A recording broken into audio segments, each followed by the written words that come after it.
Terima kasih masih bersama kami pemirsa. Proyek Giant Sea Wall yang sedang digagas untuk melindungi wilayah pesisir Indonesia terutama di sepanjang pantai utara Jawa mendapatkan perhatian dari berbagai kalangan termasuk pakar dari Universitas Muhammadiyah Surakarta.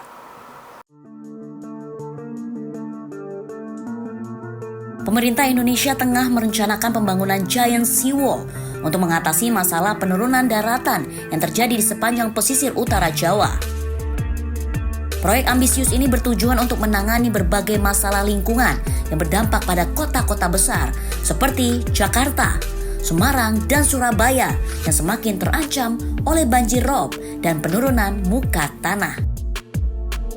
Ahli geomorfologi kebencanaan UMS sampaikan, meskipun proyek Giant Sea Wall memiliki potensi sebagai solusi jangka panjang, namun biaya yang diperlukan sangat besar. Selain itu, ada kekhawatiran bahwa jika proyek ini tidak terintegrasi secara menyeluruh, maka pembangunan sebagian-sebagian dapat merusak ekosistem pantai di daerah lain. Solusinya memang ya paling ideal seperti itu. Hanya saja apakah ini akan diteruskan, benar-benar akan direncanakan gitu ya, dibangun, atau kemudian yang dibangun hanya skala prioritas, misalnya Jakarta, Semarang, Surabaya misalnya. Tapi itu pun gitu ya, dari hasil penelitian saya tadi, itu pun kalau sepenggal tidak terintegrasi, permasalahan tadi ketika ini dibangun akan merubah sisi pantai yang lain gitu. Kalau nggak terintegrasi loh. Sementara kalau terintegrasi biayanya sangat besar. Tadi saya katakan itu memang solusi ya, tapi kan biaya besar.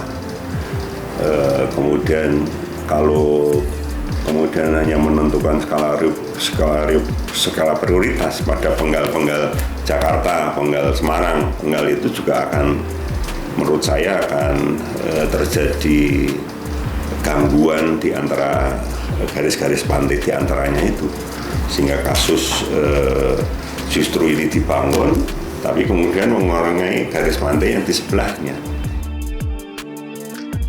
Lebih lanjut, pakar ini menekankan pentingnya menjaga ekosistem alami, terutama dengan melestarikan hutan mangrove yang berfungsi sebagai seawall alami, serta penegakan peraturan pengembalian air tanah, dan menyarankan untuk mempertimbangkan dengan pendekatan yang menyeluruh.